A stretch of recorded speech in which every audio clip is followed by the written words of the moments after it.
Nick Gaidai? Nick, where are you? And please pronounce your last name for me. Gaidai. Introduce yourself.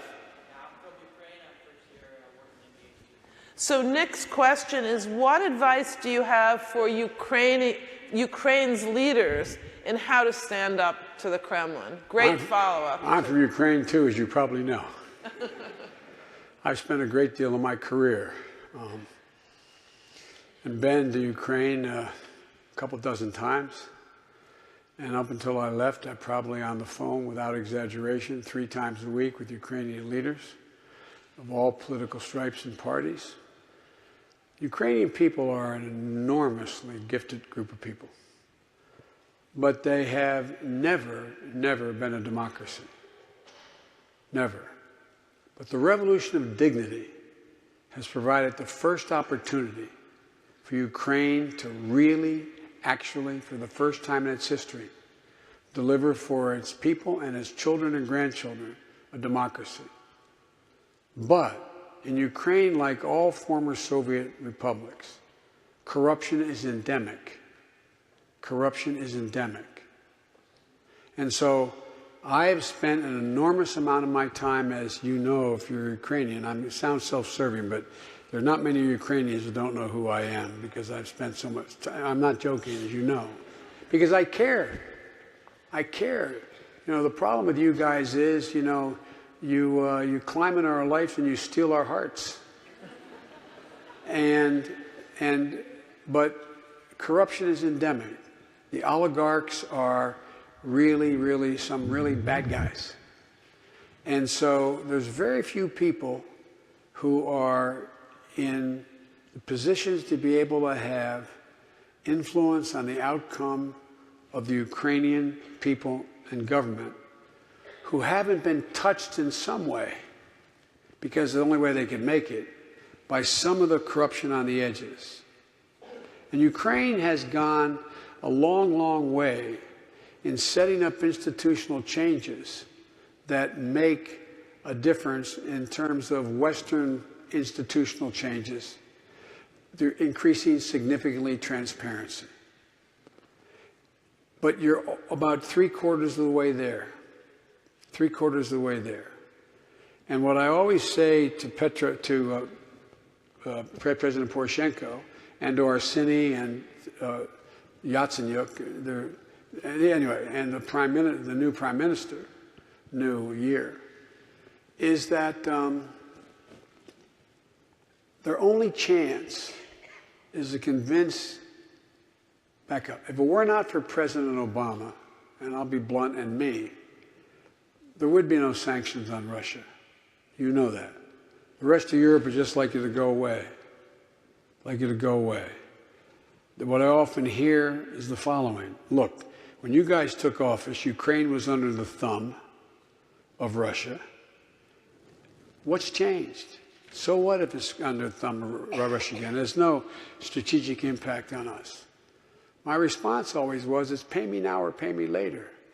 Now that Ukraine went through the courage and the dignity of the revolution of dignity, people on rooftops being shot and killed from snipers, and you threw out a bum who headed to Moscow with everything but his zoo that he left behind, what happened?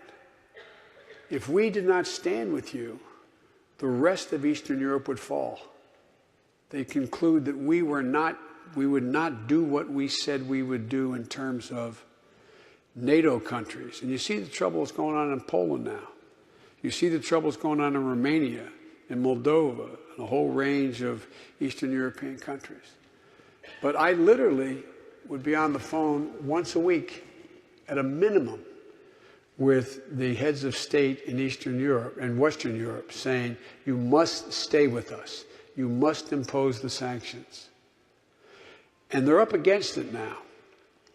What's happened is that the economy has grown in Ukraine, but with it there has been a backsliding because this administration has not been deeply engaged in making sure that the political institutions that they, in fact, have set up actually continue to adhere to the principles they said they would agree to in terms of transparency.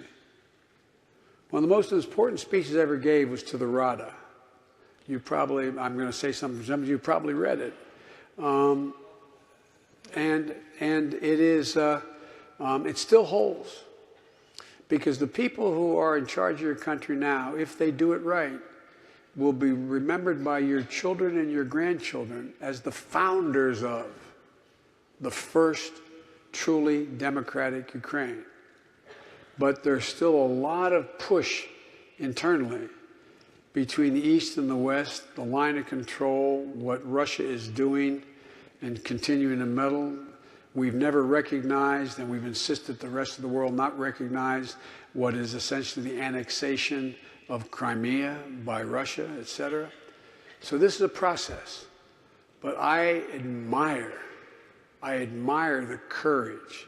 One of the things that even in my own our own administration, I got criticized for, they said we should not arm the Ukrainian forces. And I reminded them of a guy named Haris Salajits, who was one of the guys involved in Bosnia and Herzegovina. And he was, when Izetbegovic was the president, and I spent a lot of time in Bosnia as well. And I brought, this when I tried to get and succeeded in getting Clinton to lift the arms embargo against Bosnia and Herzegovina in the face of Slobodan Milocevic's brutality. And so I brought him over. He was a very articulate, well-educated guy. And I brought into the Senate Foreign Relations Committee room, the private room, the Republican and Democratic leaders of the other committees, armed services, intelligence, etc., for I was trying to talk them into voting with me and Bob Dole to lift the arms embargo that we had placed on Bosnia and Herzegovina. And one of my closest friends in life, and we argue like hell, is John McCain. He's on the other team, we disagree. And so Harris was sitting there, a very, very refined guy. And John and Senator Ted Stevens, who's passed away, was a hawk. He was a chairman of the Appropriations Committee. We're saying, well, we can't lift the arms embargo. You can't possibly beat Slobodan Milosevic. He has all the weapons, and more people will die if we lift the arms embargo. And this is where it relates to Ukraine. And so I turned to Harris and I said, explain to him what's going on. And he said, he's an incredible command of the English language. He said, gentlemen, my wife and daughter are now in the mountains freezing, trying to stay out of the grip. He happened to be a Muslim. Stay out of the grip of Slobodan Milosevic and his butchers. He said, please, do me the honor of allowing us to choose how we die. Do me the honor of allowing us to choose how we die. That's the same argument I made, which probably changed the Defense Department's view about training and reorganizing the Ukrainian army. They're serious fighters. No, they really are. They really are, as you know.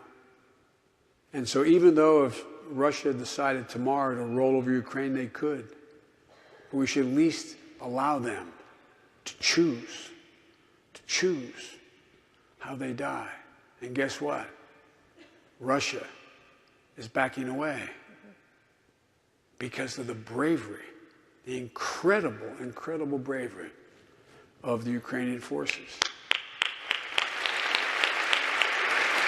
Much more to say, but unfortunately, I could go on a long time about Ukraine. But you've got to, when you go home, you've got to insist on transparency, because your democracy will fail as a consequence of corruption if you do not. Here's a final